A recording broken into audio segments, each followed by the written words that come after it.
All right, speaking of never a thing. Yeah. I don't think we've ever done this segment before. Right. It's time for the No Spleen Zone. No Spleen Zone! So basically what this is there's a lot of spin that happens. I mean, all year long in the NFL, but definitely in the offseason. Yeah. Because you don't have games happening, and so you got to talk about something. Yeah. Peyton Manning to the Jets as a Yeah, GM. right. And so, but there's a lot of spin that happens. It's kind of like in baseball, spin. too, and in spring training, you're like, oh, the guy's in the best shape of his life. He's not really, Right. but you just say that in the offseason. Yeah. So here's the No Spleen Zone. And we're going to start, because we just talked about the Jets, we're going to start with the spin that's coming out of New York right now. Yeah. Is that Adam Gase is making a huge power play in his first few weeks with the team, getting GMs fired, hiring his own friends as the GM, perhaps here in the near future. It's a power play for Adam Gase. You buying that? You buying that spleen? No. Sorry, Ghost Rider. The pattern is full. Don't come in here with that BS, okay? First off, let's just start off with like the most base level thinking of this all together, right? Adam Gase, I think a lot of him, but I'm certainly not putting him in like one of the greatest coaches in the NFL right now category. Nor do I think anybody else in their right mind would do that. I respect Adam Gase, too. I'm just trying to make sure everybody knows that. And I do think he's a good football coach. But, let's just take it from the base premise of this right here. Okay. Do you think the Jets and ownership were like, man, let's let Adam Gase come in here and just run the show because it works so awesome in Miami. Yeah. Let's let him call all the shots and have all the power and, ultimately let him do whatever he wants with the roster. No, of course that's not what happened. I mean, as dysfunctional and dumb as maybe some out there think the Jets are, they're just not that dumb. I can tell you that, to where they're just going to let that happen. So there was no, fight for power within the organization. Maccagnan's ass was on the hot seat before Gase was hired as the Jets head coach. I mean, there was a lot of talk that it would be Bowles and Maccagnan out of here together. Yeah. Maccagnan somehow saved his job, okay? So he does that, okay? But but I don't think Adam Gase came in from day one and was like, I got to replace this. But what broke, though? How did it end up? I think that ultimately he was probably going this way altogether. Yeah. I'm not so sure that this wasn't the ultimate plan to begin with anyways. Let him run the draft. People are making, in free agency. It's the end of the year. Not every team and ownership's going to go, oh, we want a new GM to come in the middle of January, right before free agency starts and figure it out for our team and make all the right moves. A lot of times ownership and people in high places look at it and just go, no, let's just stay the course. We got Adam Gase. He can infiltrate some of the thoughts that Maccagnan maybe is having as far as free agency and have conversations about it. But at no point do I think did Adam Gase maybe open up some eyes of the owner about things he didn't like about the roster that Maccagnan maybe have done or didn't do or whatever it may be? Sure. But Maccagnan's butt was on the hot seat regardless, and there was no control for power here at the very base level. That just kind of annoys me, I guess, in that conversation altogether. They're going to hire a GM in New York at some point. Adam Gase is not going to have control. He hasn't earned that control. But he could have influence, for sure. Okay, he sure. should have influence. And the Jets, if they're smart, they should hire a GM that they feel like is good for the future of their franchise, not just necessarily a guy that they think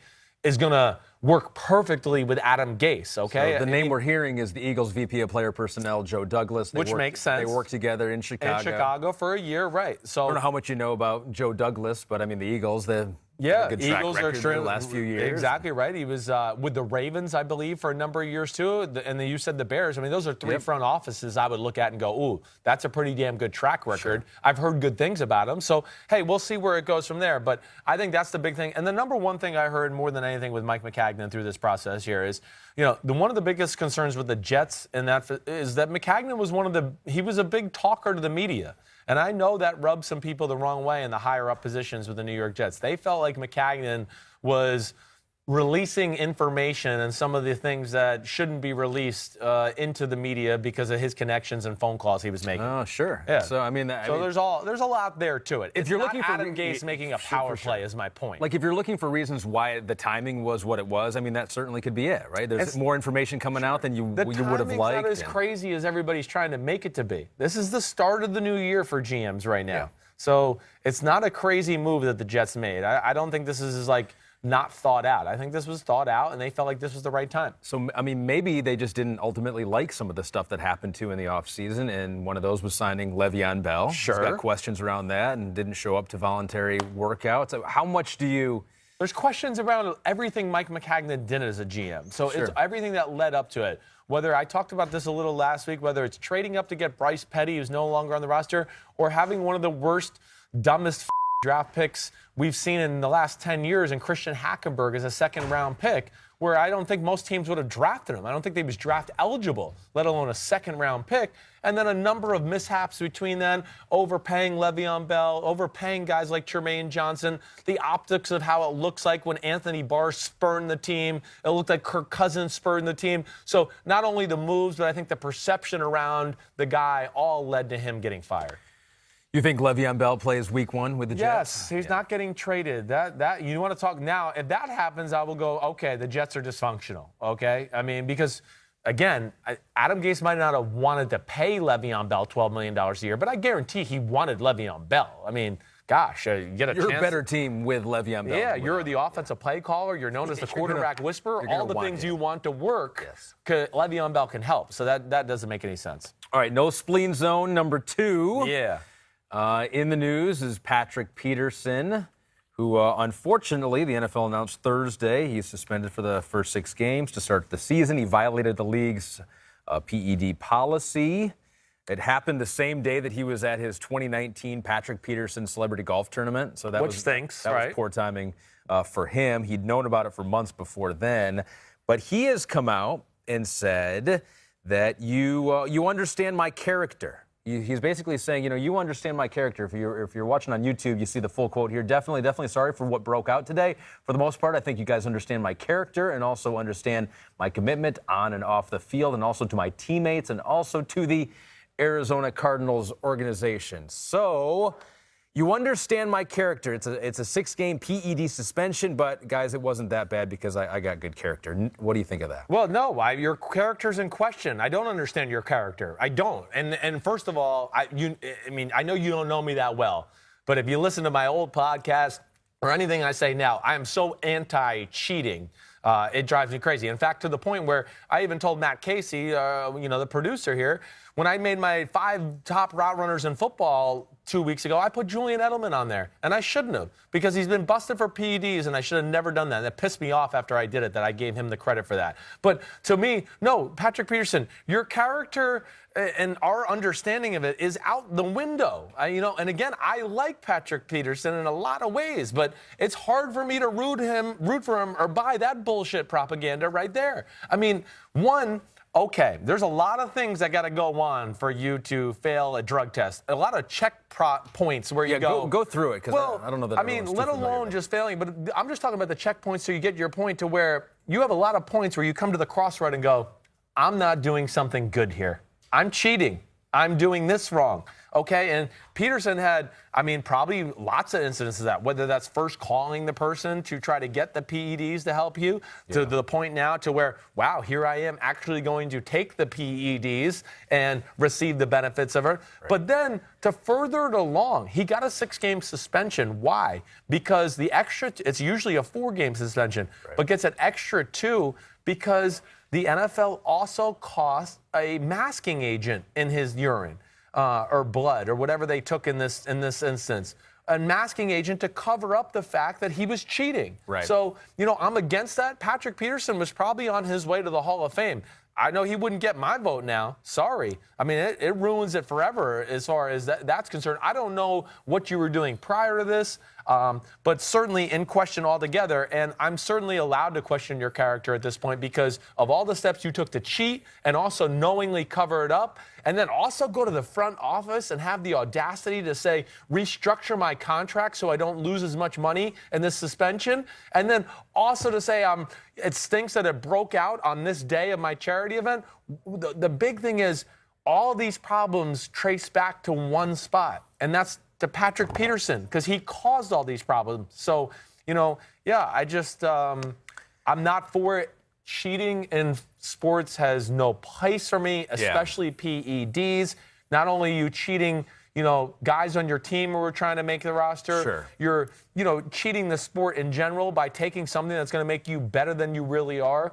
you can, of course, become a bigger, stronger man to where you can endanger players you're playing against now because you're capable of applying more force than you normally would be. And also, you can also endanger yourself because you become bigger or stronger than your body was intended to be, to where all of a sudden you plant your leg in the ground, your ACL tears, and you're going to go, why? Yeah, well, because you're stronger than what you're supposed to be. And I think that's a key point that I don't think enough people think about, especially last year with Julian Edelman, because I think there was a lot of people that said, Julian Edelman, okay, here you are. You're a small receiver. You tore your ACL. Right. You know, what are you going to do? Your career might be over. I don't blame the guy. People say, I don't blame the guy for doing everything he can to try to get back into football because your career is almost going to be over. Without thinking, like, I think that the false idea is that if he doesn't play football, then it's just like, oh, no one gets that job. Well, no. Someone else would have taken Julian Edelman's job. Right? Yeah. I mean, it's exactly what you're saying there. Right. It wasn't like it just wouldn't have existed. Someone else would have had that job and had an opportunity to play in Tom Brady's offense and maybe become a star and a Super Bowl champion. And so you are taking an opportunity away from someone else by doing something to your body that's ultimately not healthy. And I think that's where you hear from so many players. And it's so telling that you are a guy who has come out strongly against the use of performance-enhancing drugs. But even that, you still forgot about Julian Edelman and put him in the fact that you're so strong against it, but in this realm of the NFL, not this way in Major League Baseball, where it seems like once a guy has been tabbed with that scarlet letter, he is forever seen as a cheater in the game. Well, it took forever to get to that point. I mean, they went 20 years with just going, hey, you're taking steroids? Me too. Let me have some. It's like candy at a candy store. Yeah. So it took a point to get that, but I know what you're saying. And the NFL, and honestly, in our sports culture right now in America, I feel like we don't make as big a deal about this issue as we used to. And certainly not with the NFL. You're right. In baseball, it seems to be made a bigger deal. Yeah. Maybe it's because of the harshness of the suspension. Maybe the fact that you can't play in the playoffs, right, when you get suspended in baseball. And like Barry Bonds, his home run record will never be revered like Babe Ruth. Definitely not. Henry Aaron or anything like that. But I feel like Julian Edelman was pretty revered for coming back and winning a Super Bowl last year with the Patriots. I agree. I have an issue with that. I really do. I don't get that. And we're in a weird place in our culture right now where we're kind of swiping this stuff under the rug, I think, too easily. One, what kind of example are we setting for, like, young children? My son, who I think about in these instances a lot, like, come on, that's not cool for him to see that. Like, oh, it's cool to cheat and do something else. Two, this is the other thing that drives me crazy. Never gets talked about with this subject. More times than not, these guys are taking things that are illegal through the federal judiciary system. Yeah. Nobody talks about that aspect of it, that they're taking substances that are not legal in our country more times than not, that you're not allowed to take. So there's that aspect of it, too. Not only are you breaking rules within the game, you're breaking the law to go with it, to cheat, to become better at the game, to gain more money and fame and whatever it may be. So, yeah, that to me annoys me. And so here's here's the difference, I think, with baseball is that there really was an uprising within the player group, the union. They wanted to clean up the game because for them, they didn't want it to be a requirement to be a Major League Baseball player that you had to put your body in danger and take steroids that could have an adverse effect later in life to you. And so it was for them, it was a player health and safety issue, is that I don't want to have to take this stuff or make the decision just to compete in Major League Baseball. So I'm surprised that you haven't heard that uprising in the NFL where enough players haven't come out and said, you know, let's cut it out because I don't want to have to make this decision and put my body and my family in danger by doing some illegal stuff. I think it would have to be, and again, I mean, this is a good conversation. It's a deep topic. There's a lot of things we can go here. I think the big thing is you'd have to have more famous big-time players in the NFL test positive to then maybe get the backing from the rest of the players to be like, this is bullshit. We got to stop this. I think that's what happened in baseball. It was, oh, Mark McGwire. Oh, Sammy Sosa. Oh, Barry Bonds. Oh, my gosh, every one of our stars in the sport is tainted with steroid use. And that hasn't become the case in the NFL. We've had some spottiness here and there. This star took this star took that. But, it seemed like finally Major League Baseball and the players realized, wait, like there's truly a culture here, and it's starting to hurt our sport a little bit. And the NFL hasn't reached that point, and I hope it never does reach that point. And I hope the NFL continues to make their PED drug testing system stronger and stronger and harder to get away with crap like cheating on drug tests. Yeah, it is fascinating how it's just totally different. It's just you say cheating, and you almost in baseball, it's like, yeah, he's definitely cheating. In football, you're like, is he really cheating, or is it just kind of the way you have to be in the game? And that's sad. But it's super interesting. 6-game suspension for Patrick Peterson. Hi, I'm Mike Tirico, and thanks for watching. Make sure to hit subscribe for the latest news and highlights from NBC Sports.